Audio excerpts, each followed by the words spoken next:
You are listening to Let It Out with me. I'm your host, Katie Dalebout, and this is my podcast that I've been hosting since 2013. I talk to fascinating people.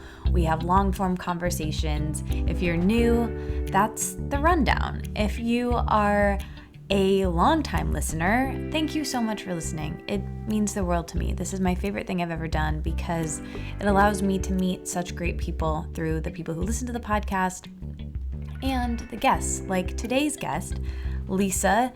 She is a delight. She is a therapist and one of the coolest people I've met in a while. We met at The Wing because her daughter is actually the founder of The Wing, Audrey Gelman. And it was very, very cool because she was hosting this event on anxiety and I had signed up for it. There's events happening all the time at The Wing. But I thought I wasn't going to be able to go that night because, ironically, I was feeling anxious and overwhelmed, which we get into in this episode. But I went anyway, and I'm so glad I did because I met Lisa. And then I asked her on the podcast, and we talked about why therapy is important, of course, her story and how she got into the work that she's doing now. She's written 2 books. She started Soho Parenting and has helped countless parents and mothers, and she talks about navigating transitions, mother circles, how to find a therapist that's right for you, how to get the most out of therapy. One of the many gems that she says in this episode is, she says, therapy is like getting a master's degree in yourself. And this episode is full of quotes like that, gems of wisdom from Lisa. She's really brilliant, and I can't wait for you to hear this episode. I want to get to it as quickly as possible. A couple of announcements. If you're in New York City, I'm doing 2 workshops coming up. One on June 23rd at Maha Rose in Greenpoint. I would love to see you guys there. I'm really excited about this one. And then in July, at the end of July, I'm doing one at the Alchemist Kitchen in the East Village, and I would love to see you there as well. I'm also hosting the Good Fest in August. I think they might be sold out of tickets already, but if they're not, you should come. You can get $15 off using the code KatieDalebout15. And that's really all of the main announcements I have. One is about our sponsor, Branch Basics. You guys know them, you love them, and they're actually doing a giveaway this week. They're doing a giveaway for their starter kit and their oxygen boost, which is valued at $69. And you can get all the info at that at katiedalebout.com/giveaway. And the link to that's in the show notes. This episode, obviously, is brought to you in part by them, Branch Basics. They're a new cleaning product line that I discovered and love. It's totally seamless cleaning. And what's great about them is that everything is one concentrate, and you can use it from laundry to bathroom cleaning to countertop cleaning. And the best part is that it's natural and toxin and fragrance free. And I absolutely love it. It doesn't have any of the harmful chemicals and fragrances that we want to avoid, and it makes switching to natural cleaners so simple because you literally have one concentrate that replaces all of your cleaning needs. I started using this and you actually save money because it's just one thing you can use for everything. I really love them. You can hopefully test them out if you win the giveaway. And if you want to try them, definitely use the code LETITOUT at checkout for $15 off. That's LETITOUT for $15 off. I really love them. They really help getting rid of messy stains and, big messes. Even though they're natural and don't have harmful chemicals, they actually really work. I love Branch Basics. Thank you so much for supporting this podcast. Thank you for listening and enjoy my episode with Lisa. I'll talk to you at the end. I have lots of announcements. Thank you so much for doing this. I have so much I want to talk to you about. And ever since I met you, when we talked about anxiety, I've been so looking forward to this. So thank you for having me. And I want to talk about your background and anxiety and a lot of different topics that I wrote down and I said that you were coming on the podcast, and so I had all of these notes from all of these questions from people who listen that they had for you too. So I want to get to those. But I've really been liking starting in the present. So before we get into your background, what have you been contemplating or realizing or learning in the last day or week or month? What's been kind of on your mind? Well, the last day has been Eric Schneiderman and the Me Too movement. Yeah. Which actually has been a big part of the last couple of months. Yeah, and just the last year plus, so I don't want to start on the negative, but there is a lot of stuff that's very negative out in the world. Yeah. And so, this idea of like how to sort through all of this really dark information and stay hopeful is one of the things that I've really been thinking about. Yeah. And how to take care of myself, because there's so much kind of overwhelming, there's just a lot of darkness. Yeah. So just how to be safe and how to appreciate the men in the world that are sweet and gentle, and how not to generalize, but also just to feel, but to not close my eyes to what's really going on. So I'm staying present and aware. So that's one of the big things that's on my mind. How have you, what kind of consensus have you come to, or what are kind of things that you can dispense to people about staying, like protecting ourselves, but also staying open? Well, I think the first thing that I really talk to people about is like choose something that's active, in which you feel like you are contributing or learning or doing something to counter what's going on. So one of the things I've done in the last year is I've gotten involved in a county in North Carolina, this rural county in North Carolina called Granville County. And I just happened to meet some people from down there and realized that there's no Democratic Party office in Granville County. They meet at the library.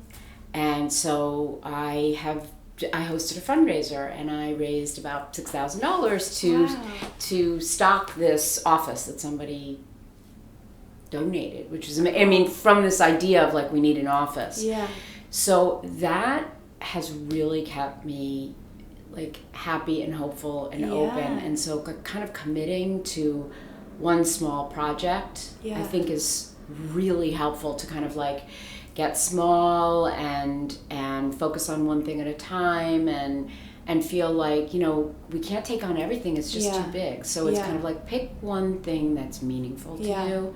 And actually do something, like get involved or be in, and just even connecting with these other people. I knew none of these people, all these like North Carolinian expats or whatever, and they're so smart and energetic and excited, and it's like it's really infused me with a lot of hope. Yeah. So that's one thing that I really feel is so important, like to do something. And it's, I work with a lot of families and kids, and it's the same thing with children. It's like when people say, well, what to do in the face of this or that. And I'm always like, well, kids can make a card, or kids can bake and bring it to, like doing something that like you use your hands, you actually break it down into some small project where you feel like you're giving to somebody else, I think is so healing.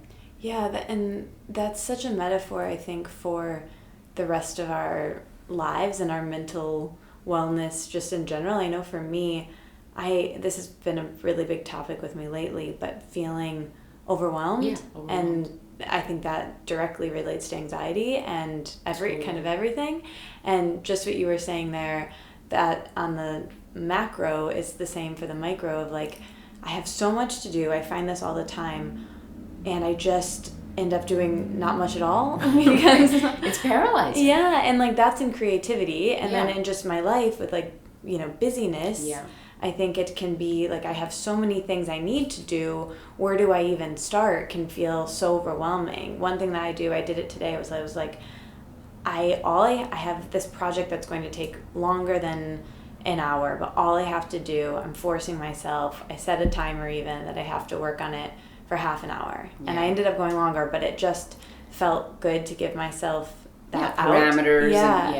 I know. Yeah. I know. It's it is very overwhelming. The other thing I did the other night, which was kind of radical for me, was I left my phone. I went to a actually a fundraiser, and I left my phone home, and that was really great. Yeah. Yeah. I was just like, why do I really need my phone? Yeah. I don't. Yeah. And I left, I'm very, very overly attached to, like everyone. Yeah, we all are. Yeah. But I left it home, and that was kind of liberating too. Yeah. Also, I do yoga. Yeah. Yoga really helps. I want to get into all of the things that help. And you when I met you, you gave us so many tools. But let's start with you and your background a bit. So where did you grow up? What were you like as a kid? What did you want to be when you grew up?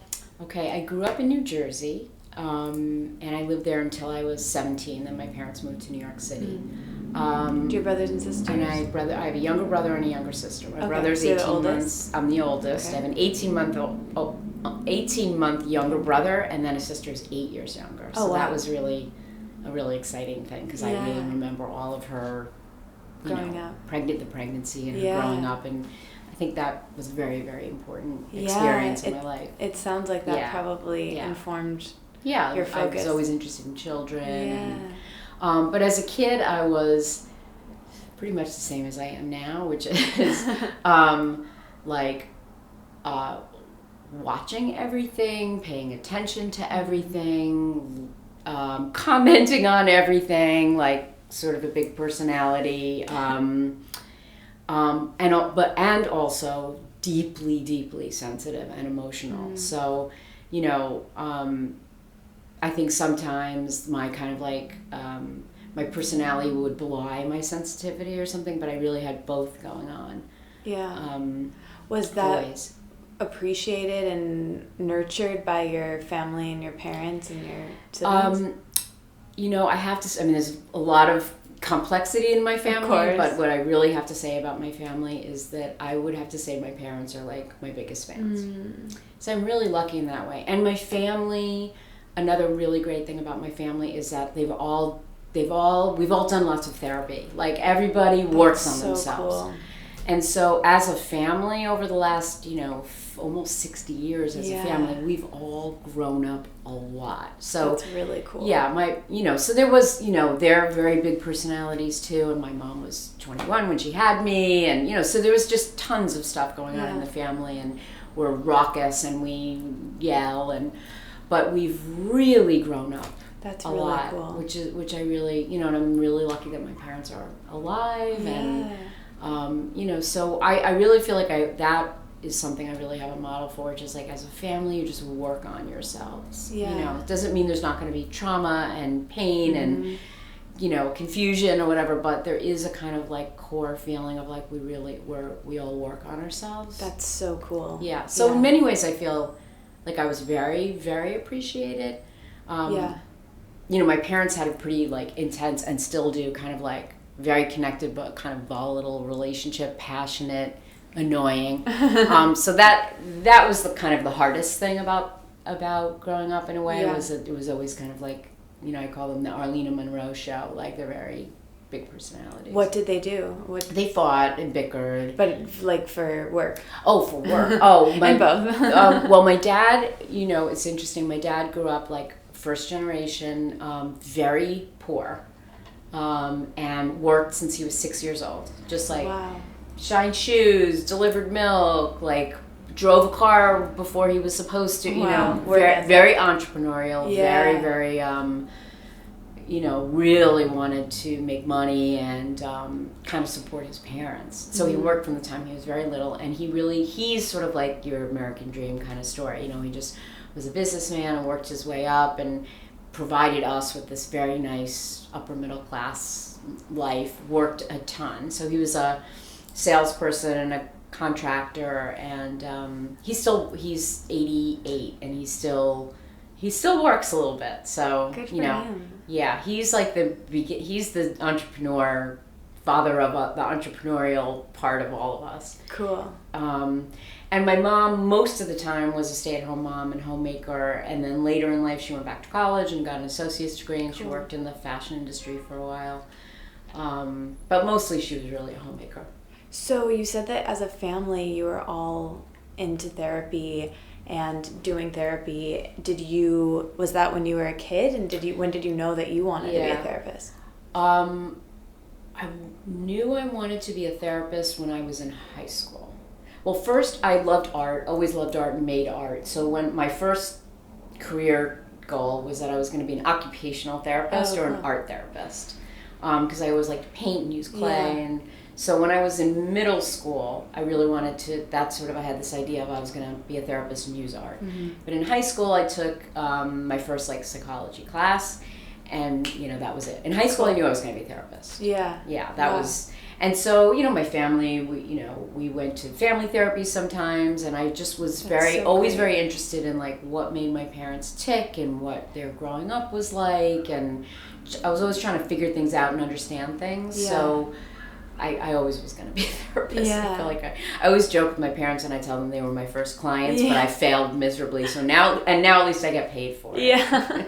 So what were those first couple of years like as a therapist and working, and after you got your degree, and what were you thinking then? Well, I started out after I got my degree working at Bellevue Hospital in New York. And I was part of two departments at Bellevue. One was the outpatient adolescent psychiatry program, and I ran a toddler group for the children of adolescent parents. Oh, cool. So that is when I started really thinking about parenting. But the clients I worked with were, 17 and 18-year-old mothers. And then I worked in outpatient pediatrics at the sort of another department at Bellevue, where we did the sort of psychological part of people's regular medical health care. So it was, people would come and bring their kids for pediatric appointments, and I was in charge of the 0 to 3 age. And I would do this sort of informal screening program where I would sit with parents and their babies, and I would look for developmental delays or relationship issues. And then if I saw something, I could go back and alert their physician who they were going to be seeing, and we would sort of then work as this interdisciplinary team. So that's cool. That was really interesting because it gave me this idea about how to have kind of comprehensive care for a family. Then I got pregnant with Audrey. And is she your oldest? She is my oldest. And I had met, who is my business partner for 31 years at Bellevue. Her name is Jean Kuhnhart. And we met at Bellevue. She ran the 3 to 8 screening program. I ran the 0 to 3. And we shared a case because, that was in the 80s, so there was lots of AIDS and crack. And we had a family who the children were sexually abused by a family member who had AIDS, and so the kids got AIDS. It was just the most horrible story you could ever imagine. And Jean saw one of the kids in the family, and I saw one of the kids in the family, and we, as a staff, we were a team. Yeah. And so Jean and I met that way. Were you guys kind of similar places in your career? And she's 7 years older than I am, but we were in similar places. I always say I'm very precocious, so we're actually the same developmentally, even though she's 7 years older than I am. She had just gotten married. I had just gotten married. We worked on this case together. I was very impressed with her. And then we both just totally, by coincidence, got pregnant at the same time. Wow. And so in these adolescent parenting groups, we would get our picture taken together every week, as our bellies would grow. And so we started kind of hanging out, taking the bus home. Yeah. She thought she was going to go back to work at Bellevue, and I was like, I'm definitely leaving. I want to be home. Yeah. I want to just be with my baby. Whatever I choose to do after that, I don't know. But I'm definitely leaving Bellevue. I can't take care of a new baby. And my mom was home, and I felt very lucky to have a mom who was so available. Present, yeah. So I left work. I had Audrey. She had Eliza 8 weeks later, and she was on maternity leave. Wow. I had quit. And we started hatching this idea of, well, why don't we run these mothers groups? Why don't we do them for us, which then was called yuppies. Why don't we just run these groups for yuppies, and alter what we learned in the adolescent parenting program and make it more relevant for us. Yeah. And So we made a flyer. We called it Parent Talk. And then we like cut out pictures and like literally made copies like on a copy machine. And we strolled our babies down Broadway with masking tape. And we put up signs on Broadway that said we were going to run this 8-week mother-infant group. Wow. And it's like the Instagram of back then. Yeah, like literally masking tape and a flyer, and we put them on the bus stops all the way up and down Broadway. And so the babies were, you know, it was like in the fall of that year, like the fall of '87, we got our first group.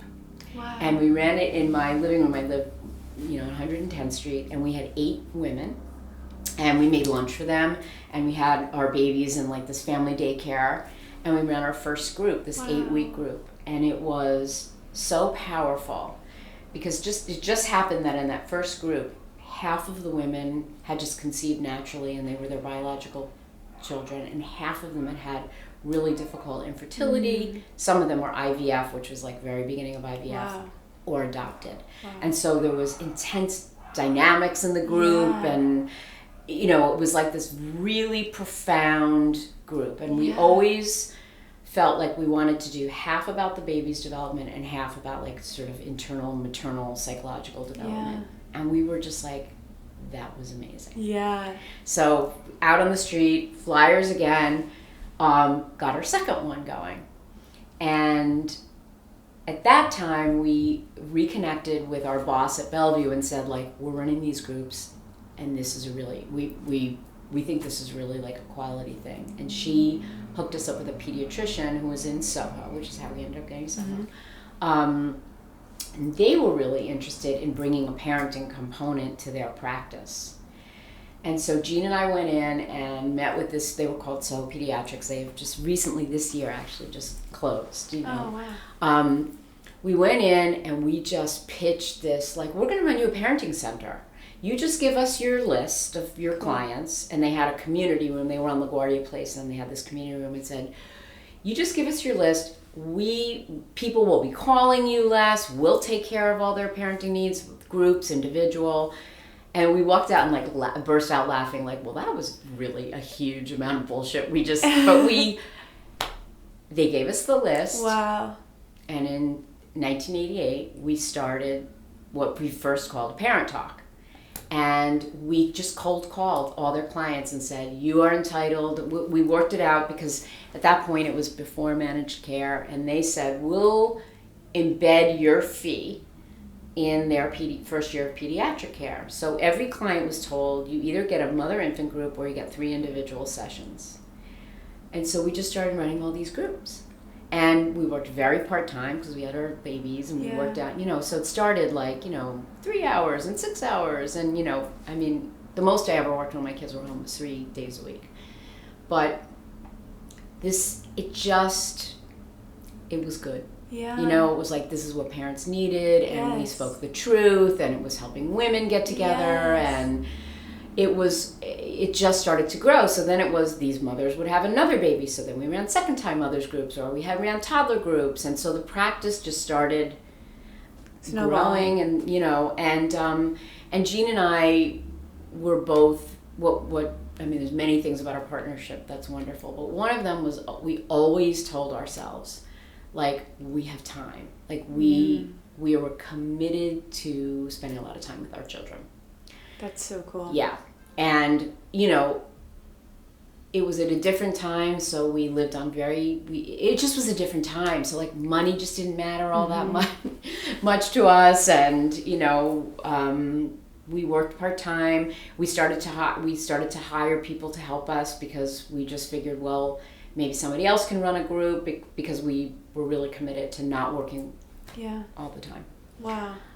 Which I know probably may sound very, very retro to a lot of people that are your age right now, but I don't know. I feel like people now are so focused on work. They're so focused on work that they're burning out. Yeah, they're really burning out, and also things are so fast paced now. Like, I always think, like, thank God I didn't have a phone. Thank God I didn't have the internet, because of course I was bored at the park, but that's good for us. It was good. You know, things were slower. And so one thing Jean and I always did was, like, this thing will grow, this thing is good. We knew it was high quality, and we just said we're just going to stay committed to making sure we spend plenty of time with our own children. Yeah, that's so important. So the practice grew. We wrote our first book called A Mother's Circle in 96, which was kind of following a composite group of mothers and writing about the things we would talk about in a mother-infant group, but try to make it like in a more readable, prosaic way. We wrote that at night with her sister, who was really the writer. So things just, we always had the opportunity to sort of grow and learn and become interested in other things and start to do more of the psychotherapy piece of it as well, because we just found that like motherhood was this incredibly ripe time to go deep inside yourself and learn about your own childhood, because that's really what ends up kind of mattering when you're a mom. That's what really informs everything. Your own deep interconnection to your own early life, yourself as a baby, you're growing up with your own parents, and that knowing about that and tapping into that is the key to healing. Yeah, I mean, doing the best that one can do. Because of course you're going to hurt your children. Of course you're going to make lots of mistakes, and things are going to happen in life that you don't anticipate. But and it's before the word mindful was used, but it was like, be a thoughtful parent. Like, think about your own psyche, your own history, your own trigger points, your own vulnerability, your own hopes, and don't just imagine like, I'm going to come into this and I'm just, I'm going to repair everything, because you're not. Yeah. And about women supporting each other and being in groups together and sharing particularly as the years have gone on, it's even, whatever pressure people were feeling back then is like nothing compared to the, curated life that people are presenting to the outside world. And so, what became Parent Talk turned into Soho Parenting, and we've always felt like it's an oasis. It's a place for the truth. So how angry you are at your kids, how crummy you feel about yourself, the losing of your temper, what's really going on in your marriage. You have to have a place where you're really speaking about what's really going on. And I think whether it's in a group, whether letting it out, exactly, whether it's in psychotherapy, whether it's coming with your spouse and doing couples work, we want it to be a safe place where you can speak the truth. Yeah, you have. That was so great. You have this way of just like, I feel like you're a very calming person, and except when I'm not. It's funny. I ran into at the wing, not when we met, but I accidentally eavesdropped on a Mother's Circle because I was working from there the other day, or a couple of weeks ago, and I like kind of overheard some things, and I just was like, wow. That is what I would need to be okay with becoming a mother. I'm like nowhere near ready for that or in that headspace, but I was like, I couldn't do it without that. It was like this weird flip switch of like, oh, well, if I had that, maybe I could do it. It was really it's hard cool to imagine witness. Not actually having that, which is one of the wonderful things about the wing. Is that I've been able to start running this monthly mothers group there, which is really nice. And because my practice has changed more to psychotherapy than to working with new parents, like Soho Parenting has evolved over the years. So it's really nice to tap into new mothers. And it's harder, I think, now in so many ways. I mean, I don't know, there's just even more pressure to excel at everything than there was. And there was a lot of pressure back then, too. What a beautiful thing that you offer. So there's so many things I want to pick up on through what you talked about. I guess we'll start. I would love to talk about your friendship and partnership with Jean that's spanned over 30 years and also just transitions. I know you mentioned that you both were having babies at the same time, and that's something I wrote down that I wanted to talk about. I think there are so many transitions we go through in our lives, but that one in particular of knowing when to leave a job, I think is really, really big, and also not rushing things. That's so what I needed to hear right now. And I'm making something new and in in a transition, and I think just hearing that was really hit me hard right now, of just knowing you have time. I think especially, I'm sure it was like that back then, but less so than it is now, of you have to be the next thing, you have to keep going, and someone's going to take, your idea, or and it's all this pressure we put on ourselves. Totally. But maybe you could talk about transitions and what that was like for you, and just anything you learned and insights there. Well, it's interesting having a partner, having a business partner and friend for 30 years has so beautiful. Been just one of the most enriching things in my life. And we we've worked very hard on our relationship. It's not that we haven't gone through difficult, both of us have gotten divorced. We've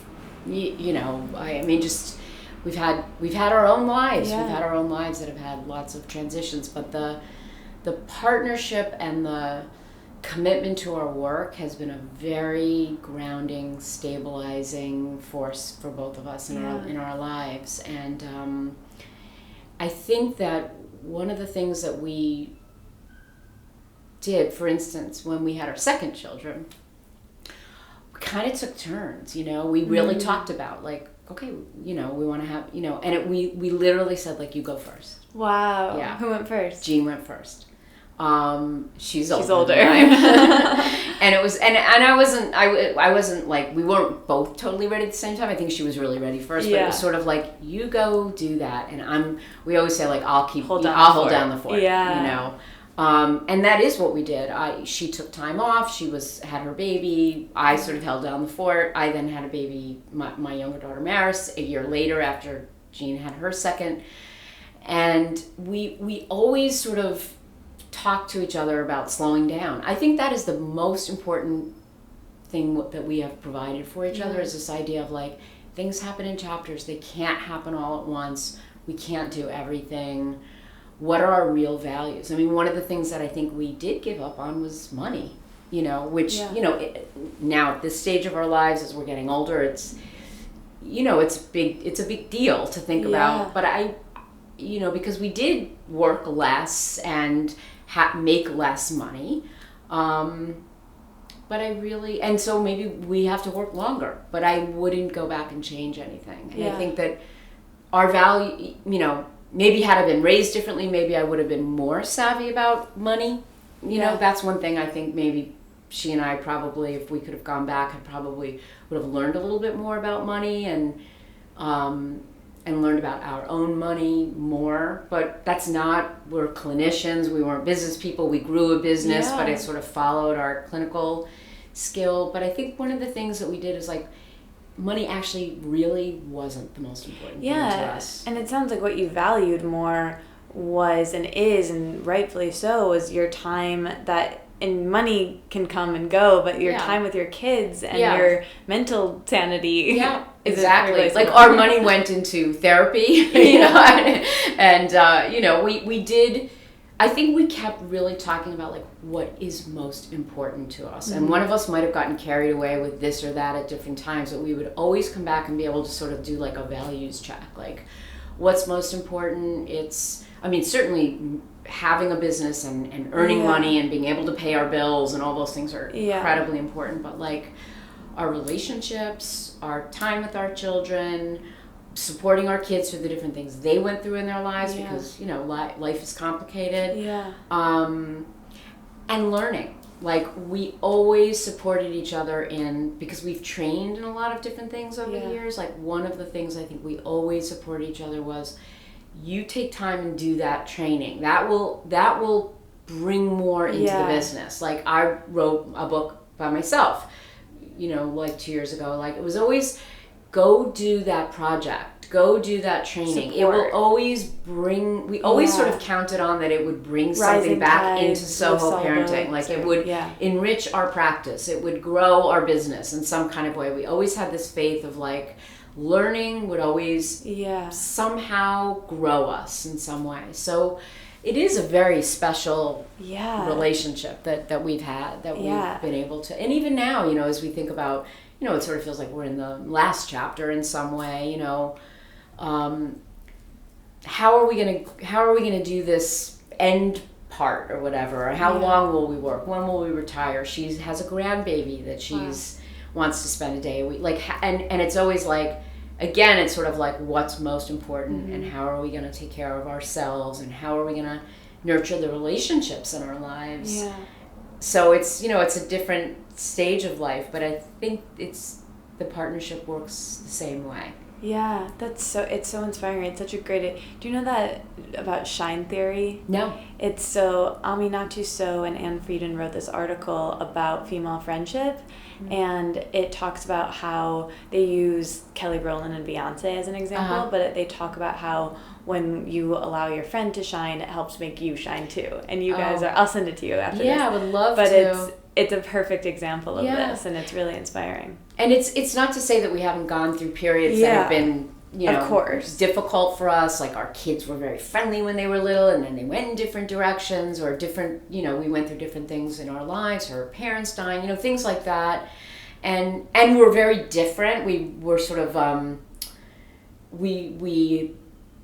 we're different functions in the, and we're both clinicians, but in terms of the business, we're very, very, I remember going like, Gee, we need a website. And she was like, what's a website? You know, that kind of thing. Which, like, thank goodness. Right. Yeah. Like, I was always pushing us, but she was always very grounding, you know, but eventually, but we had that kind of yin and yang. So we don't function the same business, or we didn't. I think we're more similar now, but you know, we pushed and pulled each other in different ways. Which is probably why it contributes to the success of it. I want to talk more about therapy and the importance of therapy. And you said that you know, grew up with it, which I think is so wonderful. And then your kids were able to grow up with it. And that's not the case for so many people. I grew up in Michigan and had no concept of even what therapy was. I think I remember my mom maybe briefly mentioning something that I think was therapy now, looking back, when she went through her divorce. Like, I talked to this woman, and then she like stopped very quickly, and that was all I knew about it. And then when I was in college and was in eating disorder recovery, I had to be in therapy as part of that. And thank goodness that I did. It changed everything. Just being able to realize that things that I thought were completely normal weren't normal, and it just, as you know and understand, completely has changed my life. And so I would love to talk about the value of therapy at different stages in life and finding the right therapist, and maybe you could talk about that a bit. Yeah, you know, I was reading in your book when you were talking about you know, the kind of the negative voices in your head and the critical parts, and I was thinking about, one thing I want to say about therapy is the most recent study of mine, the most recent training has been something called internal family systems therapy. Yeah. And it really spoke to what you were writing about yourself as you were working with your eating disorder, and the kind of negative messages you would give yourself. I mean, I think the relationship with the therapist is ultimately the most important thing, rather than any one technique or the other. Yeah. I mean, I think the idea, you know, we have such a you know, this sort of American independent spirit. Sort of, I think that's part of why therapy is stigmatized, because it's an interdependent relationship, and like our culture was so much built on this idea of like pioneer and independent spirit, and not focused enough on relationship. And I really think what therapy really is a relationship. Yes. It's like ultimately can become like a safe little matrix in which to learn about yourself, and to certainly learn sort of technique. You know, you can learn techniques from your therapist, breathing or life force yoga or internal family systems, but I think ultimately it's really about cultivating, just knowing you have this other brain, this other person that's kind of on the journey, partnering with you in learning about yourself. And I always say, because I see so many parents and they're like, oh God, what if my kid has to go in therapy? I'm like, you want your child. Like, I say, therapy is getting a graduate degree in yourself. So would you actually say, if your child came to you and said, like, I want to get a graduate degree in myself, like, would you ever say no to that? Like, Never. That's what therapy is. It's an intensive study of yourself. It doesn't necessarily, I mean, most people go because they're struggling in some way, but ultimately, whether you're struggling or not, or go through different phases, I think the idea of that self-study, and that comes from yoga too, the idea of like the study of yourself, the commitment to learning about yourself, what your heart tells you, what your head is telling you, what your gut is telling you, what your body is telling you, and that having someone along the ride, and it could be different people over different periods of your life, people come in and leave in life, but to have somebody who makes that commitment to you, to like learn, to deeply learn about you, with you, I think is so healing. Yeah, for sure. What advice are there things to look for when someone who's listening maybe is trying to find a therapist that's right for them and know if it's a good fit off the bat, other than I'm assuming there's some intuition there. Yeah, my biggest suggestion is go for a consultation with more than one person. Okay. Because it's a little bit scary to go and meet someone and to be able to feel like you're interviewing them in a certain kind of way. And I think telling your story, talking about what you're looking for, what you need, what's on your mind, what you're struggling with, to more than one person, sort of telling that same story, and having the experience of their feedback in a consultation with more than one person, even if you saw 3 people. I know it's, the thing is that financially is difficult. But it's really, I feel like it's really worth the investment, because I think the choice you make after meeting with more than one person will be a much more informed in the head and the heart and the gut, Totally. And so I really recommend, you usually get a name from somebody, or you look on a website or whatever, or you go to a, like a institute or a center. I would ask to meet with more than one person. Yeah. It's interesting about like the money piece, because I've had 3 different friends in the last maybe I want to say week, but probably like the last 2 weeks, who have told me they're breaking up with their therapist and finding another therapist. And so I look at that as think about how much time it takes to build rapport and how much time to build up. Exactly. That if they would have maybe shopped around a bit, I think you end in terms of the money.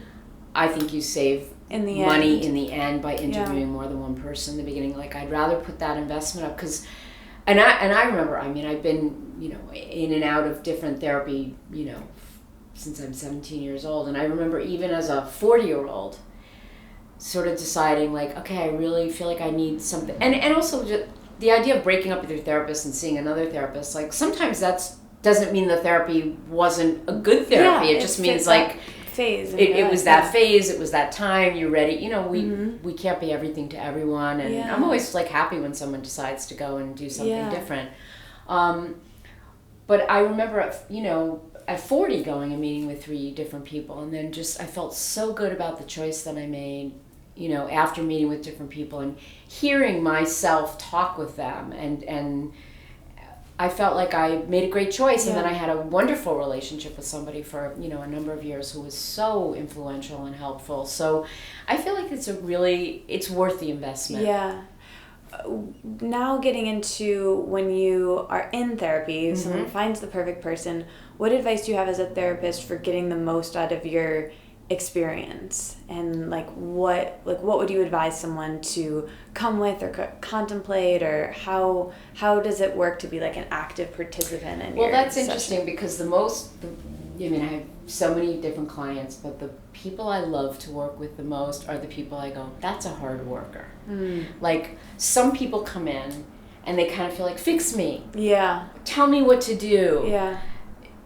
That's not what a therapist's job is. Right. It's to help you access, I think, your own healing potential inside. And so when someone comes in having thought about things over the week, having done their homework. Yeah, and I don't mean homework meaning, they have to go read a ton of things, or they have to, but like, when someone comes in and says, this is what I've been thinking about over the week, or this is what stayed with me from last session, or I'm afraid to bring this up, but this is what happened this week. You know, like kind of daring yourself to reveal more than maybe you feel comfortable revealing. I think that people are so worried about being judged, and I have to say, like, it's like the greatest therapists I know are like, oh, honey, bring it on. Like, it's their job. It's their job, and it's sort of like, it's interesting. Like, it helps you feel close. Like, taking that risk of sharing something that maybe you feel sort of embarrassed about, or a way you behaved, or an interaction that you had, or a thought you had. Take the risk, because it just helps your therapist know you more, and you can kind of hit the ground running. Yeah, exactly. It's like, and don't expect your therapist to fix you. That's not what they're there for. They're there to partner with you, for you to know yourself better, and learn about your habits, and learn about, you know, the things that may have hurt you when you were young, and so these protective systems that you've grown with.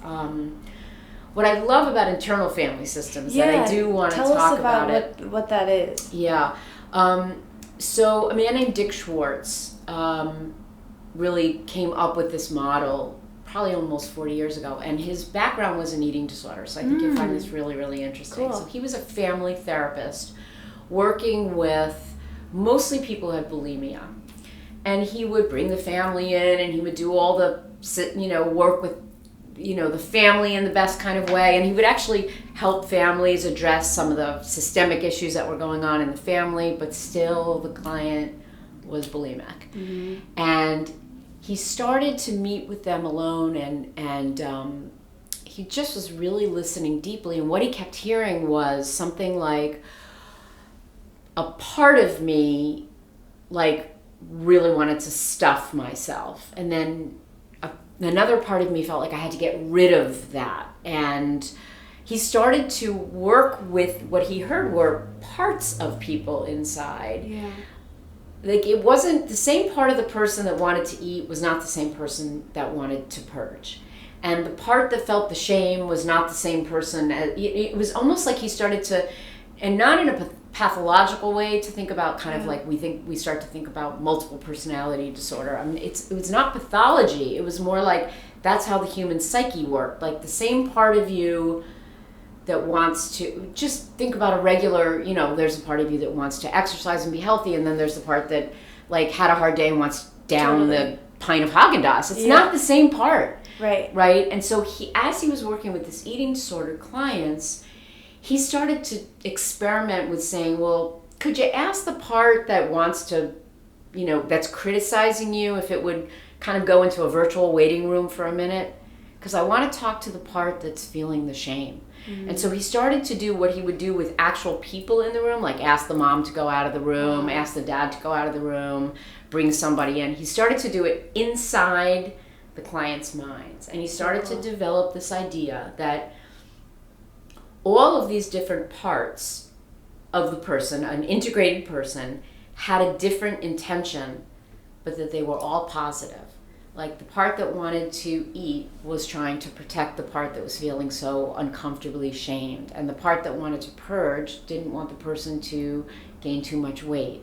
Yeah. And he started to come up with this idea that all of our parts, even when they're doing destructive things that look destructive, their intention is good. So even a super critical part that's saying, you know, you fat, lazy piece of shit or whatever inside, was trying to be like, I want you to be good, I want you to get this done, I want you to be perfect, I want you to succeed, but was doing it in a really, really harsh way. So what he really came to was, if we listen to these parts deeply enough and stop trying to get rid of them, like stop trying to just get you to stop, but more welcome them in and learn about them, he started to really realize that every part inside a person's internal system had a positive intention. And when he kept asking these parts to step back so he could learn about other parts, he would always get to this place in the person where they would go, no, that's just me. Wow. And the place where they would say, that's just me, was always loving, wise, compassionate, had a lot of patience. it's like the soul or something. He would. This is so fascinating. It's so fascinating. And so what he came up with was this model of internal family systems, which he believes that all of us have an undamaged, wise, healthy core. It's a very spiritual model, and that's actually what heals us. And that our parts of us, some of them are just healthy and they're humming along. Some of them get extreme because of trauma, because of experience, because of our culture. And those parts just need a relationship with the self, with the core, because once they feel understood, for instance, like a super critical part, I worked with this really critical, a really critical part that I called Snidely Whiplash, because it looked like the cartoon character. A lot of my parts, came about when I was little, and so I had this part that was just like twirling his evil mustache, and it was so cruel, so like, you're terrible and you're not this enough and you're not that enough. And once I started to be able to sort of see that part in this kind of cartoon form and to start to dialogue with it inside myself from this wise, compassionate self, what I realized was that this part came in when I was really young, and it was trying to criticize me before somebody else criticized me, and it was trying to just make me perfect. And once I was able to be like, oh my God, I'm so grateful for you've worked so hard for me. Like, I really had the sense that this critical part was really just trying to protect me from shame. I felt so loving and grateful, and it took a bow, and it was like, wow, I've been working so hard, I'm really actually exhausted, I would love to rest. And so you make these relationships inside, and then it just softens. It's like, I rarely hear that kind of internal criticism anymore. If I do, it's just like, whoa, what is going on? It's like, it was so like satanic with me that I didn't even realize I was hearing it. Now it's like, if I would say something really mean to myself, I would just be like, wait, stop, slow down, what's going on? And I would be able to bring myself into a moment where I would really investigate what was going on and make a connection with what that part and what good was it trying to bring me. But I could often say, like, you can say that, but you can say it in a nicer voice or something like that. So the internal family systems model, which I learned, I guess, about 10 years ago, I feel like has been, and I've studied EMDR, which is a trauma processing therapy, and I've studied a lot of different things. I have to say, internal family systems, it's so loving. It's so non-pathologizing. And it really brings the locus of the healing inside the client. So you're kind of like a conduit or a channel, like you're a loving presence. You may be bringing your self-energy to the client, but the client really learns about their own system of parts. So it's, I do it with kids, and it's so fun with kids because they're amazing, and they use art and they draw pictures, and it's so beautiful in the book too. I think every parent should. I think it's easy to read. Oh, it is, and it's fun to read. Yeah, it's fun to read. The stories are great. So I started to, I learned it, in adult work, but I've always seen kids, and I just started kind of playing around with it. And the kids would I would say, like, okay, close your eyes and go inside, and I know your mom's been telling me you've been kind of getting really mad lately. Like, can you close your eyes and go inside and see if you can find the mad part? And they would like open their eyes and go like, oh, it's in my stomach, and let me draw it. And it was so natural for kids because they're not, they haven't picked up all the Velcro. Exactly. Or all like the embarrassment or whatever. And so it's so great with kids. And the stories I would come out and I would tell Jean, I'd be like, you're not going to believe what just happened. I would come out with these amazing stories. And Jean has always said to me for 30 years, I would always come and say, like, oh my God, this happened in this session. She'd always go like, write it up, write it up, write it up. So this time, finally, she was like, write it up. And I was like, you know what? I'm going to write a book. Good. Oh, so that's what sort of inspired me to write the book. I think you mentioned internal family systems at the event where we met at the wing about anxiety. And I want to talk about anxiety. It's so funny that day, I don't know if I told you this, but the ironic thing was I hadn't even planned I had signed up for the event and I was like, I can't go because I'm so overwhelmed, all these things, and I was feeling so anxious. And then I was there and I was like, oh, I need to be here. Like I needed to stay and be there. Like that, and then here I am talking to you. Yeah. But it was so interesting and wonderful in a weird way to be in the room. That event was so crowded. I mean, there were hundreds of women there, which made me feel simultaneously less alone and really sad at the same time. Me too. I had the same feeling. I was the energy in the room was so loving, and you sort of felt like there's this huge community, and then it was kind of like, oh my God, what is going on in our culture? It's just... Yeah, and I think to do this work and to do it in a powerful way, you have to slow down.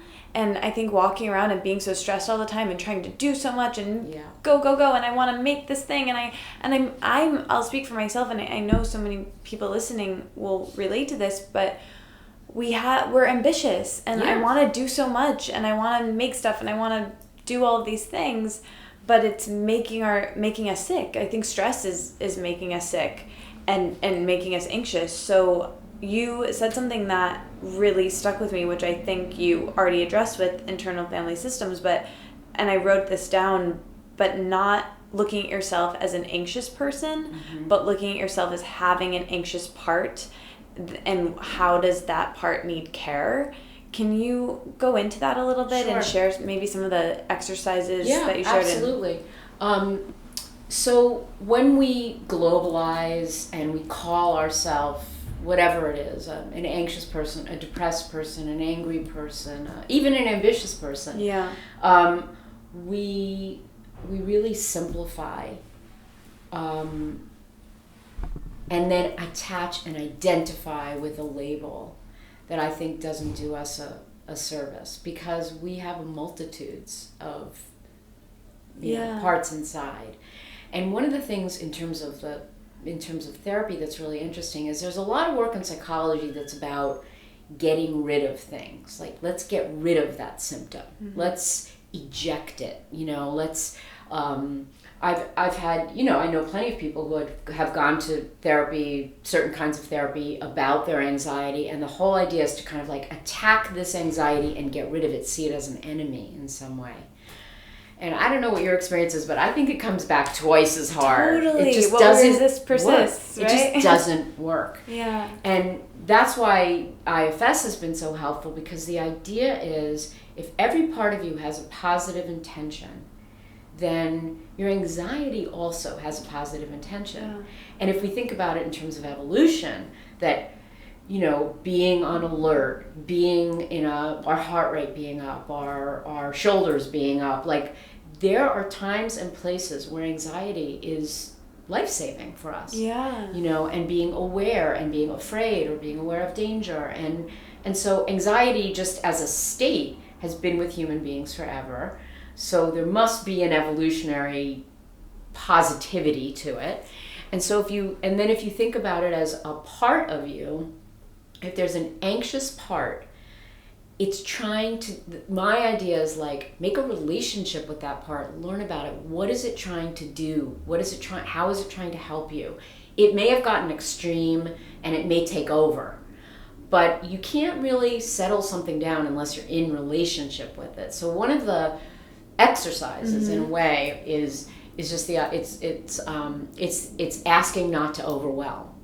So if you're feeling super anxious, and the terminology we use in IFS is blended. So if we're blended with a part, meaning we can't really access that separateness, that like I'm in my centered self and here's this anxious part of me. If we're blended, that part's taken over, we really can't help it out. And what it really needs, this anxious part, is connection and care.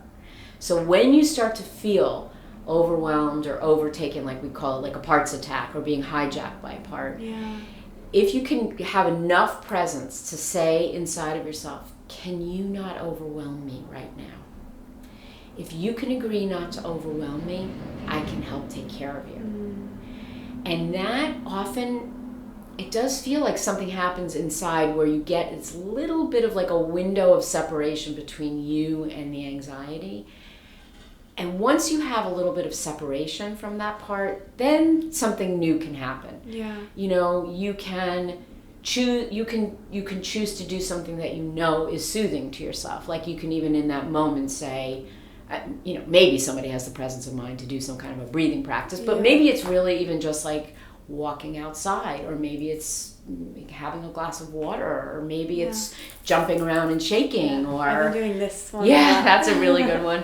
You know, so you can, you know, so you can even just say like, what do you need right now? Mm-hmm. And, you know, and listen deeply inside yourself. And maybe it's just sit here quietly, you know, but and it could be to go for a run. You know, like you don't know what you're going to hear, but if you can ask, it's like with a kid, if like you have a totally tantruming kid who's like climbing all over you, and you can just say to them, listen, if you can not overwhelm me, if you can step back for just a minute, I can help take care of you. And so it's the same thing. It's almost like little children inside of us that have gotten like, they're having a tantrum basically. Yeah. And so if you can ask that anxious part or depressed part or worried part or whatever to not overwhelm you, then you get this moment where that kind of compassionate center starts to shine through. And then you can make some choices just in that moment. It might not be the life choice. Maybe there's a bigger conversation about, for instance, should I leave this job or should I leave that relationship? Or, you know, am I eating enough, or am I working out too much, or am I sleeping enough, or, you know, am I online too much, or whatever, like when you can tune in and be like, what's bothering you? Mm-hmm. You know, and so in a way you're the caretaker of your own set of parts inside. And I felt that has been so incredibly helpful. Yeah, me too. It's interesting, and journaling has been such a fantastic tool for me. And I said this in the book because I wasn't getting enough I wasn't able to get enough out of what I wanted out of my therapy sessions at first, because I was masking myself. I wanted to be liked. I was hiding. And so that's why I started journaling. Nobody told me to, but I was like, well, here I can be real. Here I can, for the first time in my life, not, you know, try to be a people pleaser because no one's going to read this. It's just for me. And then eventually I was able to take that into my therapy and say, I would start sessions or end sessions usually being like, what I really don't want to talk about, but I should. Exactly, like I was saying before. Totally. Push yourself a little bit. And I do that. And I'll even sometimes say, like, I'll say to my therapist, like, we need to talk about this. I don't want to.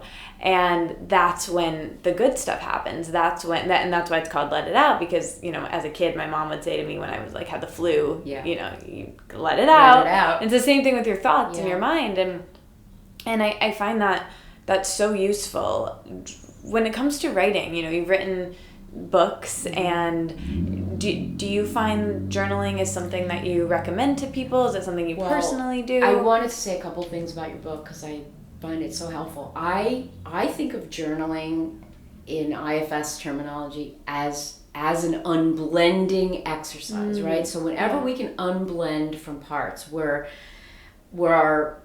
our self with a capital S is present, and we're learning about parts of ourselves, the whole system settles down. And I think journaling is one of the most important unblending exercises, because and that's what I do with kids, what I do with what I suggest to, whether sometimes it's drawing, sometimes it's writing. Yeah. Once you put something out on paper, once you put something down, you're a little bit separate from it. Yeah, I feel like I intuitively found that. And that's what when I was, you know, there were a couple of exercises that I, you know, I was the future self, when you talked about like write a letter to your future self, and then have your future self write a letter to you. It was so helpful because I feel like that is parts work. Yeah. Just that idea of a future self and a self now, and that all the ways in which you ask people to sort of ask themselves these questions or write down a list of this, once you do that and it's separate and you can look at it on a piece of paper, you're just a little separate from it. So you're not overtaken by it. And so I wish I'd met you before I'd written the book. No, and I could use the IFS terminology. No, but you can. Well, now we can. Now you can, and you would love IFS because you intuitively came to your own whole book on how to unblend, because once you do that, you get perspective, you get patience, self-awareness. So you get this kind of awareness, and you get a kind of calm that I think you talked about coming to, like you were trying to meditate, and that your mind was all over the place,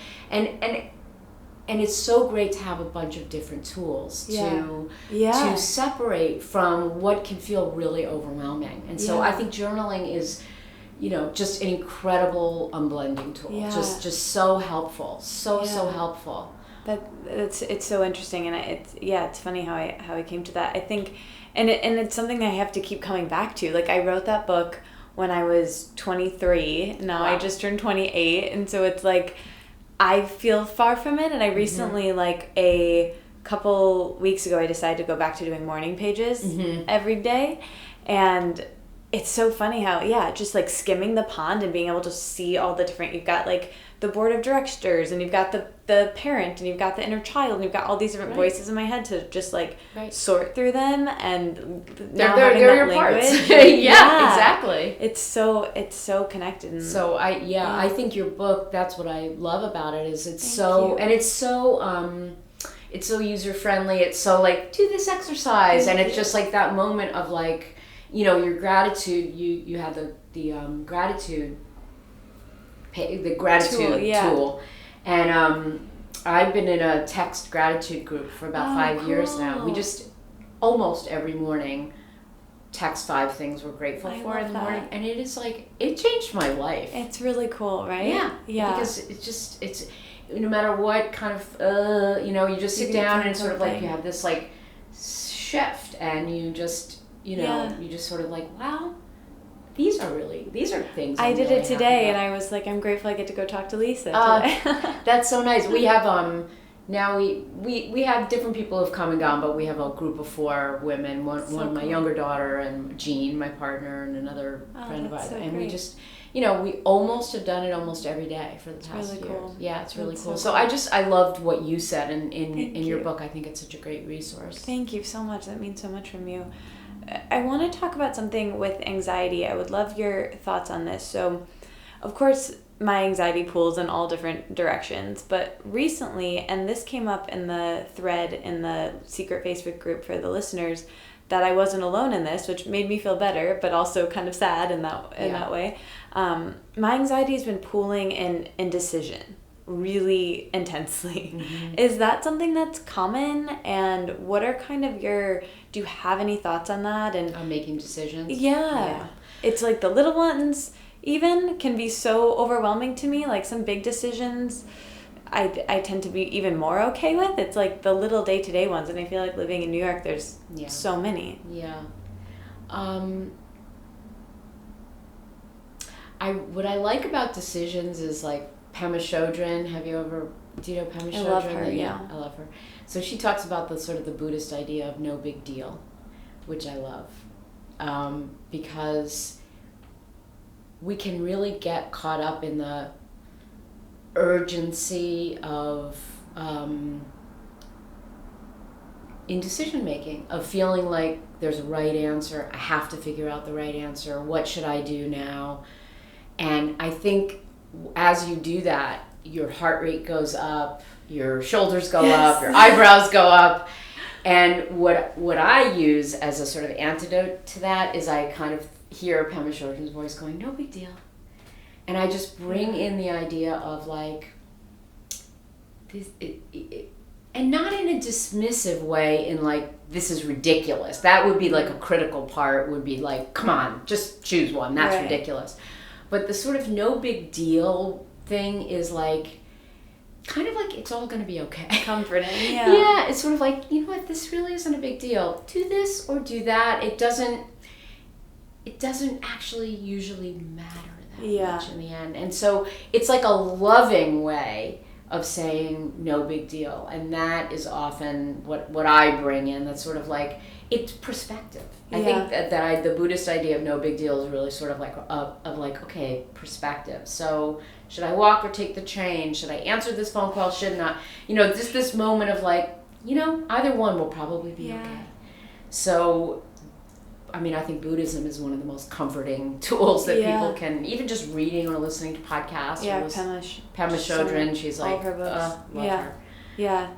Well, another thing that was very helpful, thank you.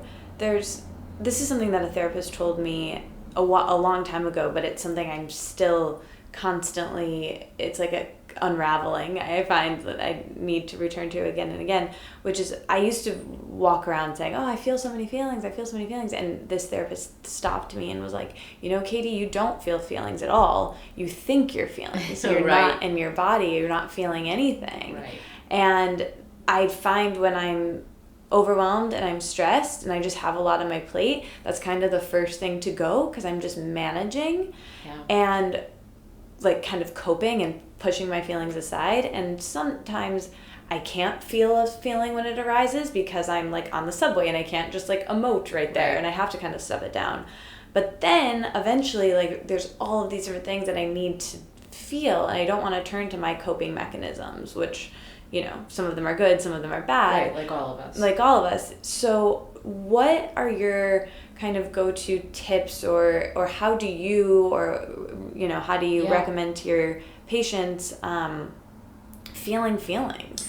Well, I it's interesting what your therapist is talking. I think what she's really talking about is the body. Like, what you're feeling is like is physiological first. Like, there's the thoughts that we have, and then there's the body sensation. And one of the things that I like to do if I feel overwhelmed, and this is what I do in therapy all the time with my clients too, is sort of, I always start with the body. What are you feeling in your body? And what I've been saying recently is sort of like, do a little MRI scan starting at the head and just see what lights up. Breathe into that part that's lit up in your body. Like, that rather than trying to figure out your thoughts or what your what your quote feelings are, is if you start just with the body and you notice, like, my stomach is tight, my shoulders are clenched, my jaw is hurting. If you just focus on the body first, and whether you see it as lit up or you just feel the sensation, what I just try to do is direct breath to that part of the body. And again, what I think that is what shows up in our body is also like a part of us trying to communicate with us. And so if you breathe and send breath to that part, you're kind of saying, like, in a way, you're sort of saying, like, I know you're having trouble. Yeah, like, I see you. I see you, exactly. And the other thing would be just to put your hand wherever it is. So, like, whether I feel lots, a lot of people do, but I feel a lot in my chest. Yeah, so often, too. like, I feel like a heaviness in my chest. Me too, yeah. So sometimes if I, and you can do that on the subway. Yeah. Like, you're just like, okay, what am I feeling in my body? And if I just focus on that. Also, it takes you out of your head and the rumination that we all do. And then I often will see, like, I just feel heavy in my chest. Sometimes if I just put my hand there, it's almost like I'm taking care of a child inside of me. Yeah. And so I feel like just starting with the body, like, we're all so up in our head, like thinking. Yes. And we can't think our way out of a lot of things. We really can't. So to me, it's just go simple. Just go, what am I feeling in my body? And then either try to send breath there or put your hand there. Yeah. And often, again, at that moment, there's like this little bit of perspective that comes in, or you're kind of like, I don't know, it's just, I think you separate. Again, I think it's about getting overwhelmed and blended versus being separate. Yeah. And when we feel a little bit of separation, it's kind of like, I'm really anxious about, I'm meeting my mother for dinner and da-da-da-da. Or you just get the sense of like, that's what's going on. And then you're kind of like, okay. Yeah. It just slows things down. Yeah, it's so helpful. Yeah.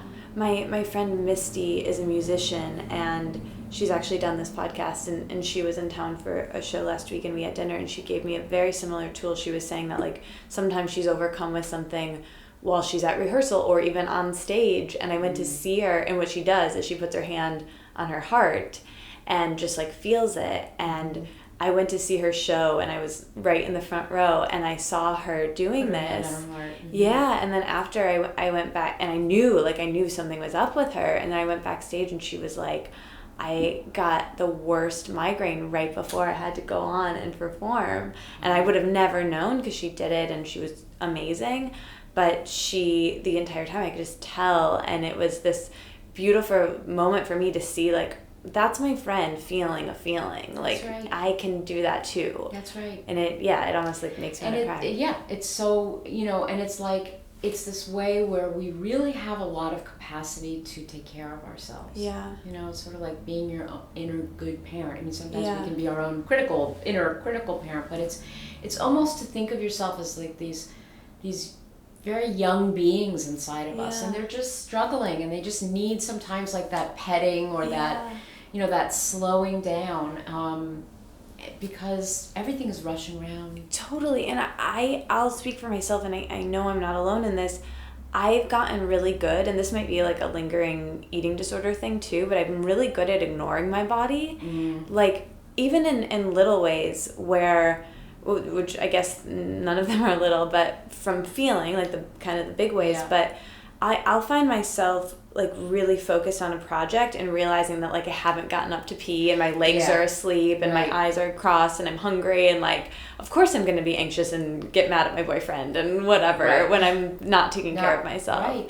And so just, like, but it's so ingrained in me, and I think I saw my mom do it, and I saw her, like, we just ignore ourselves. We do. And that's why these things are practices, like, and that's why I think yoga can be so incredibly helpful. I've been practicing yoga for 20 years now, and it's just like, oh my God, thank God. I don't know how I would have, like, survived without it, but the noticing of the body is the first place to start.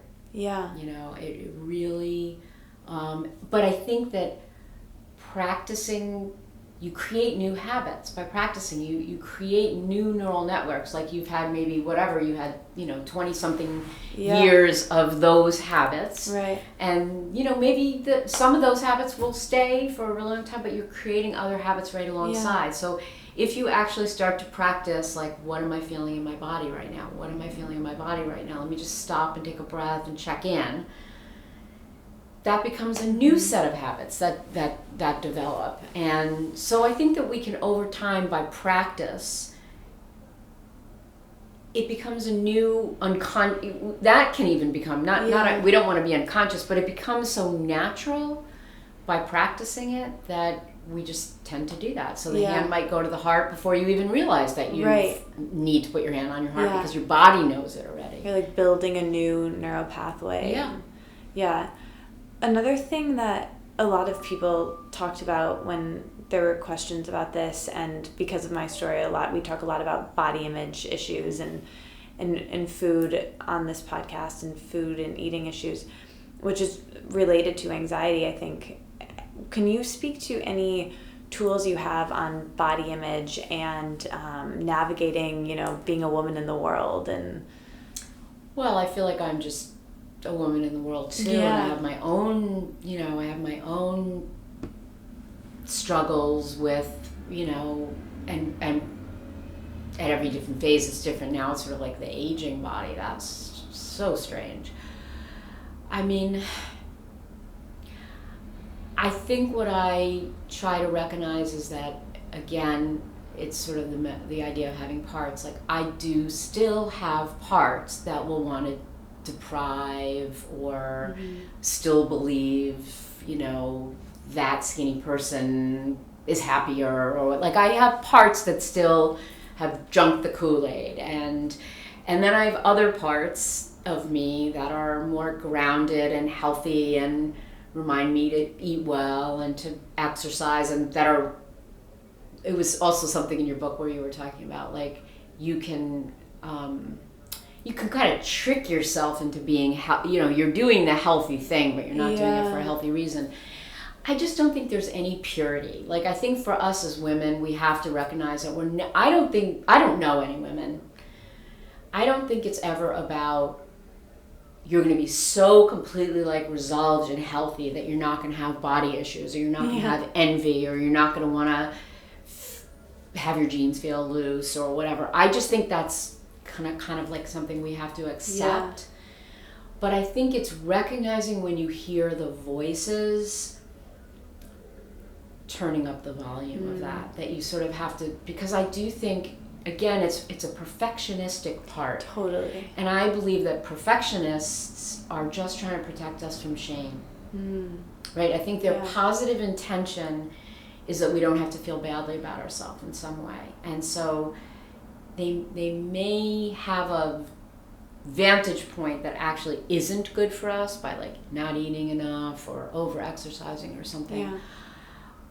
But I think if we keep reminding ourselves that even the parts of us that want to do things that are self-sabotaging in a way are trying to help, and that you can just sort of listen and sort of be like, yeah, I know you want me to feel good about myself, or I know you want me to, you notice that my mood is better when I'm 3 pounds lighter or whatever. I think we have to just accept that we have a lot of voices inside, and we probably always are. I mean, now at 57, it's very odd to have an aging body, and have watching my mother getting older and hating watching her, crepey skin or whatever. And I'll look down and I'll be like, oh my God, like I can't believe that's my own arm, And, of course I'll have people say like, you look great and blah, blah, blah. But, when you're up close with your own body as it's all changing, and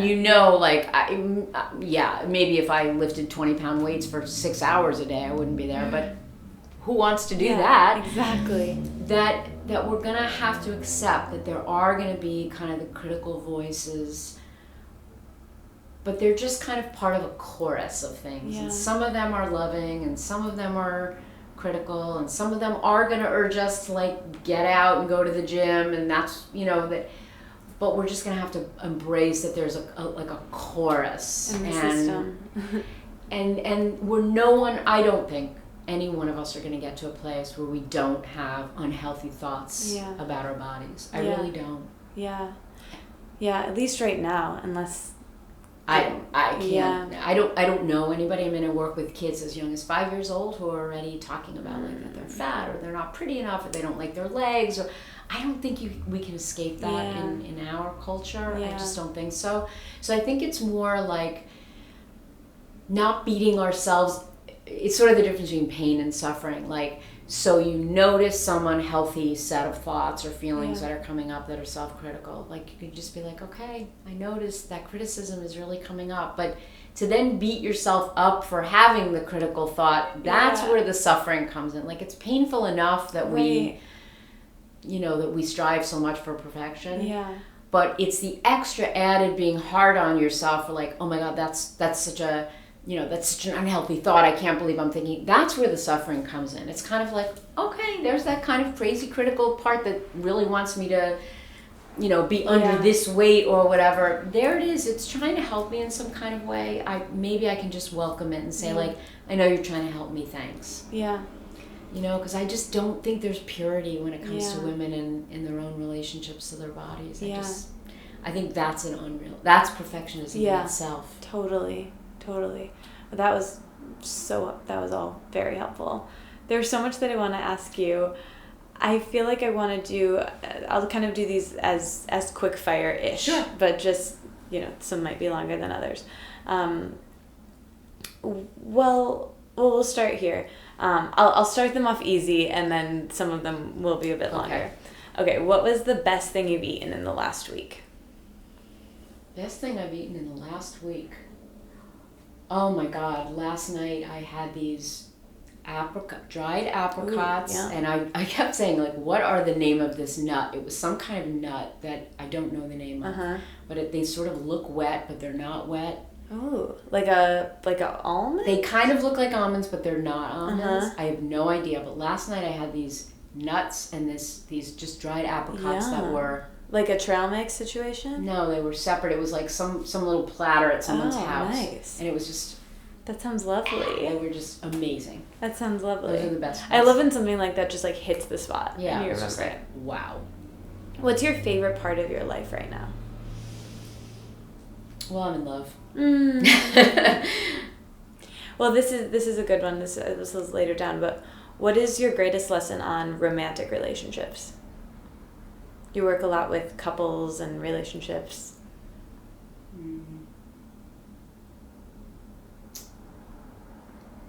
What is my greatest lesson? Well, it really all goes back to the self-knowledge. Like our deepest fears and our deepest longings were ingrained in us at very, very early ages. And so I really do think learning about what scared you and what comforted you when you were little is probably the most important thing to learn about in terms of romantic relationships, because that intimacy brings up those very early feelings of wanting to be cared for. Yeah. Cool.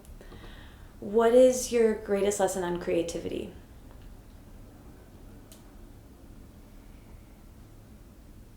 Play. Just play. Play will lead you in the right direction in terms of creativity. Greatest lesson, or let's talk about mindfulness a little bit. We've mentioned yoga and meditation and journaling. What is kind of your practice with mindfulness? You do yoga? Do you meditate? What are tools that have been helpful for you? Okay, the things that are yoga has been I feel like it's moving meditation. Yeah. So yoga is the thing that speaks to me the most. And I have been practicing for about 20 years. And I think what yoga metaphorically does for me is that it teaches me that when I'm in a pose, when I'm holding something that's uncomfortable, I need to breathe into it. Yeah. So practicing yoga, even though and some of it's just for exercise, I think yoga is one-stop shopping in terms of intellectual, spiritual, and physical. But I think the thing that helps me the most about yoga is it just reminds me I can hold a pose. It's a friend of mine, really good friend of mine, who's a yoga teacher, Divya, was talking about like parenting's like the longest pose you ever hold. It's really a long and hard pose. Yeah. But that idea of like, I think yoga helps you learn that you can hold something, you can breathe into it, and soften around it rather than constricting. So I love yoga. I also really love knitting and needlepoint are my other biggest mindfulness. I knit blanket right here, baby blanket. I made that pillow back there. Oh, you made this? Yeah. Oh my gosh. So I find that doing something with my hands, I would say yoga and using my hands are my two biggest mindfulness practices. So I always have some kind of craft project going on, like a knitting or a needlepoint. And I find that I'm sitting in one place, I'm looking down, I'm looking at color, I'm watching my hands move. Yeah. Sometimes I can be listening to a book while I'm doing it, sometimes I'm thinking, sometimes it's on the subway, but it's very centering for me. And I've been doing knitting and needlepoint since I was a little kid. Wow. And I feel like making things is really, I just feel like it is very centering for me. Yeah. So I would say those are my main mindfulness practices. I've also studied something called Life Force Yoga. Yeah, which is a wonderful set of, so as a therapist, you can study Life Force Yoga as a yoga teacher or as a therapist. So if you're a therapist studying Life Force Yoga, you learn breath practices, chanting and sound, because when we vibrate the chakras really it's very, very healing. So as a therapist, you can learn to do breath and sound and hand motions that are called mudras. And they really affect the nervous system. And so learning Life Force Yoga was also something that was really, usually I start most of my sessions with my clients in just a 10-minute meditation practice. It's usually some kind of Life Force Yoga, which, what I love about Life Force Yoga is the Amy Weintraub, who is the developer of Life Force Yoga, she talks about giving the mind a bone to chew on. Like, so many of us have a really hard time meditating because our minds are like wild tigers. And what she does is she has actual practices where you're often like counting your breaths, or you're doing a specific exhale and inhale. So you're actually thinking about the breath practice. You're not just sitting and breathing in and out and trying to still your mind. You're actually actively engaged in a little breath practice. Or one of the things I taught you, some of them are standing, some of them are sitting. It's almost like it can be a portal into meditation, because if you do some of those practices, you settle down enough to be actually just to observe your breath. But I think a lot of us have I have a really hard time meditating. I have a really hard time of just, and I've done like, MBSR, mindfulness-based stress reduction. I've taken a course. I've really, and I often find that I do it for a period of time and then I just can't do it. Me too. And Life Force Yoga, what I love about it, it is a mindfulness practice, but it's you have to pay attention to what you're doing, and in that, you're breathing more deeply, you're inhaling, exhaling, you're pausing with breath inside of you, and I find that is a more helpful practice for me. Yeah, it's more somebody active. Told me once that, and I would wonder what you think about this, that traditional meditation of like silencing the mind is a really masculine practice, and it's really hard for some women, maybe it's not, but for some women it's not a fit, and doing something that giving the mind a bone to chew, or movement, or like for me, like I'm getting into collaging and like having something where that's way like more the writing. meditative. See, I feel like we have to find the practices that fit us, and to try to, I've certainly spent time being disappointed in myself and not being better at meditating every day. Me too. But what I realized is, like, when I was talking about the crafts, like, that's meditation. That's what works. Yeah, walking. And so I think that people need to find, I'm not saying that studying meditation, or maybe yoga doesn't feel natural to you, but actually going to yoga and practicing over time will turn into something that feels more natural. But I feel like anything that you can do that slows you down, that gets you in touch with what you're actually feeling in your body, that gets you to pause, is a great thing to do. And we have to try to, there's so much of the, even mindfulness can become sort of some perfectionistic, way to beat ourselves up. And I'm prone to it as well, but I really try to be like, these are the things that help me be present, and they might not look like somebody else's, but they help me. For sure. I want to talk about, there's a lot of mothers who listen to this podcast. What's your greatest lesson on motherhood? And then, I'll ask you that first. My greatest lesson on motherhood is, motherhood. It's so complex. I don't know if I can boil it down to one. Yeah.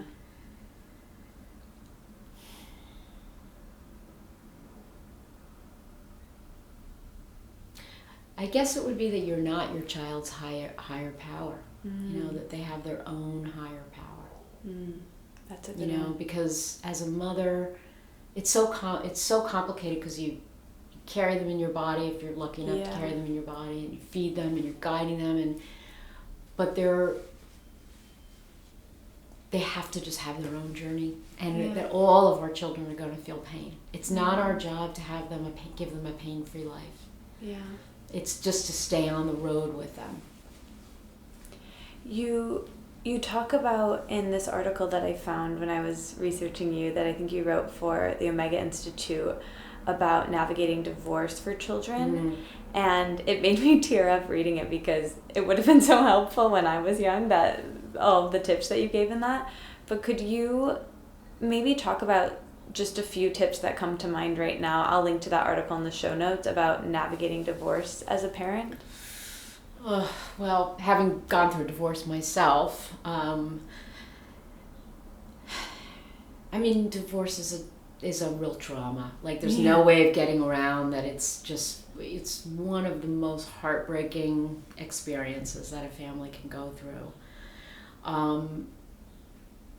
What I think we need to accept is that we have to try to be there for our own and our children's pain and not try to talk them out of their pain, because it really is a trauma. Like, there's just no getting around that. Yeah. I mean, obviously there's so many different kinds of circumstances. Yeah. There's a wonderful book that I think your parents who maybe are, in the middle of divorce, called Divorce is the Worst. The author's name is Anastasia Higginbotham, and she does collage, actually. Oh, cool. Her books they're beautiful to look at. They're collage. And the first one, that she has a series of books about kind of like ordinary, terrible things, she calls them. But Divorce is the Worst is a wonderful book, because what it talks about is we're always trying to like spin it to our kids in some way, like, I'm better off, or you have 2 homes now, or, and it's kind of like, the idea is it's really painful. And we're going to continue, and we're going to also be okay. Yeah. Like, we're not okay, and we're going to be okay at the same time. And just like, you have to accept your children's anger at you. No matter what actually happened, your children are not going to figure out what happened until they're adults and probably married themselves and maybe with their own children. You just have to have faith that they're going to have to figure out their story later on, and that there's going to be... You're going to have to try to kind of hold their anger and disappointment in you.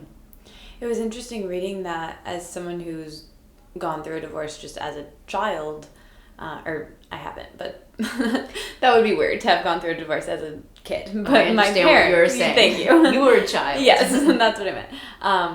At the time, like, I think I was maybe 10 or 11. Like, I had no idea what a trauma was, and so to, as an adult, realize, that was rough. I think just that acknowledgement is helpful looking back. Yeah. It just shakes your ground. Yeah. You just can't help that. Yeah. Oh, I could talk to you forever. This is great. A couple more quick ones. So, what is your greatest lesson on entrepreneurship?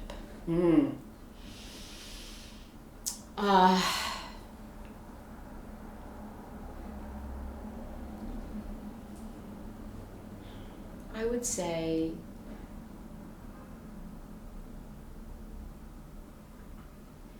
I don't know, it sounds so trite or something, but I really believe it's sort of like, just go for your vision. Like, just go for your vision.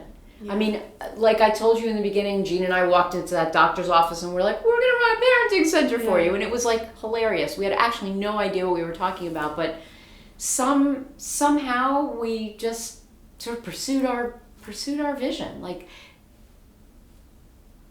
and just and again, that you have your whole life to I needed to hear that. You have your whole life to make it happen, and your career,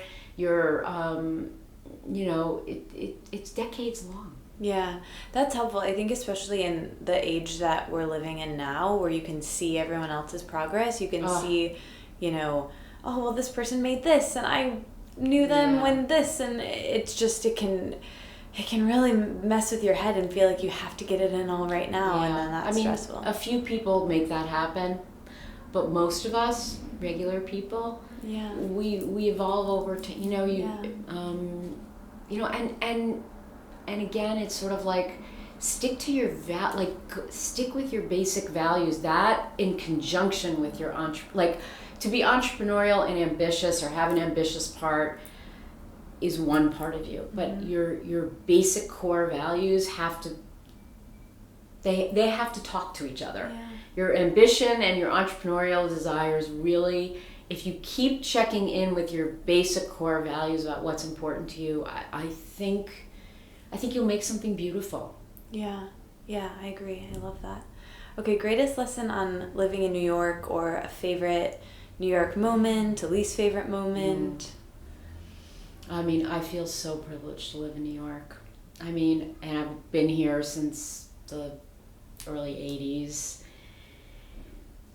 I mean, to me, my favorite part about New York is what I think about it is that it's a landscape. Like, I think about it as like nature in its own way, like the buildings, and so I just try to look around as if I'm looking at a beautiful landscape every day. Like, I know when I go and I'm in the mountains and I think, this is crazy, why am I living in New York? This is so beautiful. Yeah. But I try to remember that this is its own incredible landscape. Yeah.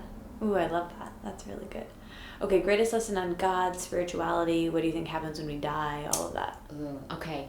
Well, the first time I really believed in God actually was when I gave birth to Audrey. I don't think I really believed in God before then. I identified with my Jewish cultural heritage, but I didn't learn a lot about spirituality growing up. But like making a baby, like it was just like there has to be. Maybe there was just no other explanation. I was like, there has to be God. Yeah. And I think that I've really evolved and learned and, studied a lot of things since, 31 years ago. I think there's divine in everything, and that is God. Like, I think that's my lesson, is just like appreciate the divine in everything. It doesn't have to be a Buddhist God or a Jewish God or a Christian God or whatever. I think if you can look at any little thing and see the divine in it, it connects you to God. Yeah, I love that. Okay, before I ask you the last question, this is the time to recommend anything. So is there a book, a movie, a TV show, a podcast, a food, all of the above, anything you want people to know of, miscellaneous things outside of that category? Oh my God, that's so interesting. Well, I already recommended Divorce is the Worst. Yeah. Your books, we'll link to those. Oh, thanks. That's not what I was going to recommend. I don't know. Well, if you think of anything, okay, I'll let you know. I mean, it's hard right to now. I'm in this like obsession with like American history and slavery. So that's kind of that's all I'm reading. I'm reading about. I'm reading. It's important. Yeah, it is. I'm reading. Oh, well, I would like to recommend the new documentary called King in the Wilderness. About Martin Luther King. It's on HBO right now. Okay. It's actually Gene's brother's documentary. Oh, cool. Peter Kumar. In the family. It's in the family. It's a wonderful documentary about Martin Luther King in the last few years of his life. And I saw it on there. I think I added it to my list. It's wonderful. I was actually talking to Audrey about it this morning because one of the things about Dr. King that really struck me about this idea of nonviolence is like, particularly in this time that we're in right now, is like, how do we fight the fight with nonviolence? Like, how do we not just get so angry and overwhelmed and want to fight back? How do we hold on to this self-respect? And I feel like Martin Luther King has incredible lessons. And I grew up, I remember Martin Luther King died, but I sort of feel like everybody in this new generation should really read Martin Luther King and learn about Martin Luther King. Cool. I think he's a prophet. Yeah. That's my big recommendation. Oh, that's great.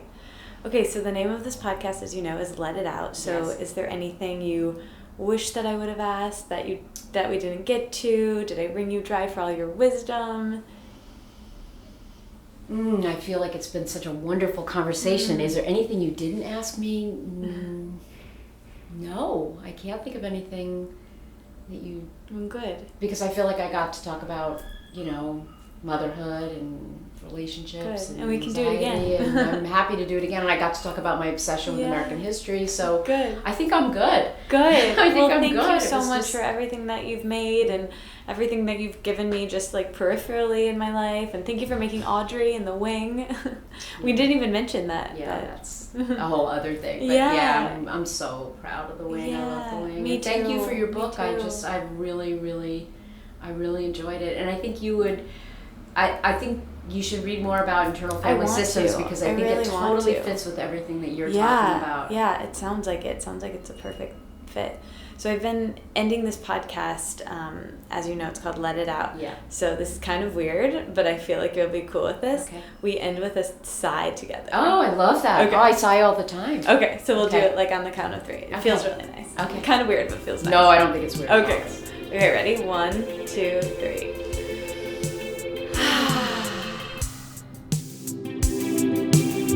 Okay, that was my episode with Lisa. I hope you loved it as much as I loved recording it. It was a delight getting to go to her house. We spent the afternoon together. She was so sweet, and we even talked about our hair. She has beautiful curly hair, and thank you guys for, if you follow me on Instagram at Katie Dalebout, I talked about my hair situation and how I'm trying to not use heat anymore and embrace my natural hair texture, which is, let me tell you, it is jarring. And Lisa was talking to me before we started recording about how she has curly hair and the salon that she goes to. And anyway, it was just a delight. And I got to see, actually, this is pretty cool. She's, like I mentioned, Audrey Gelman's mom, and so she showed me her color-coded beautiful bookshelf, and she was like, this is where the idea for the Wing color-coded bookshelf came from. So if you have been to the Wing or seen pictures of the Wing, you know the library is color-coded. They have my book. Or if you follow me on Instagram, because I'm always Instagramming it because I work out of there, it was really cool to see where the impetus of that came from. So hopefully you loved this episode. Share it with a friend. Share it with someone who you think it would be helpful for. Send it their way. And if you like this podcast, share it in general. Subscribe, maybe leave a review on iTunes. It really helps a lot. Subscribing on your phone helps quite a bit. That would be great. And if you want to support it even more, there's Patreon and, of course, supporting the sponsors. So make sure you sign up for that giveaway with Branch Basics. The info is at katiedalebout.com/giveaway. Link is in the show notes. And for 15% off your first order of Branch Basics, or maybe it's all your orders. I think it's all your orders.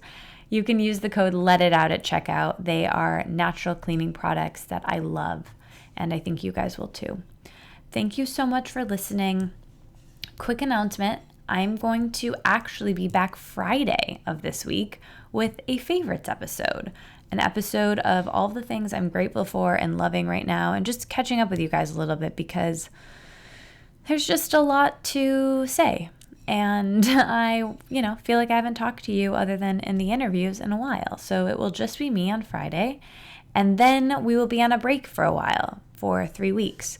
So tune in Friday. I'll talk to you then, and if not, I will talk to you hopefully in person at one of those events that I'm having in New York City, in Greenpoint at Maha Rose, and again at the Alchemist Kitchen in July. They are both creative writing, journaling workshops, and I think they're going to be really fun. They'll be different if you want to come to both of them, but I know a lot of people travel during the summer, so that might not be possible. But hopefully I see you at one of them. I love you guys so much. Thank you for listening. If you want to share this episode, tweet at me, tweet at Lisa, and the emoji for this episode is the praise hands emoji. I don't know if we've done that one. I don't think we have, and it's definitely one of my most used favorite emojis. So, and it just makes sense. It feels right. It feels right for this episode. So send the praise hands to Lisa. She's at Soho Parenting, I think. We'll have the link in the description. And I am at Katie Dalebout. So let us know that you're still listening all the way to the end. And I'll talk to you guys on Friday.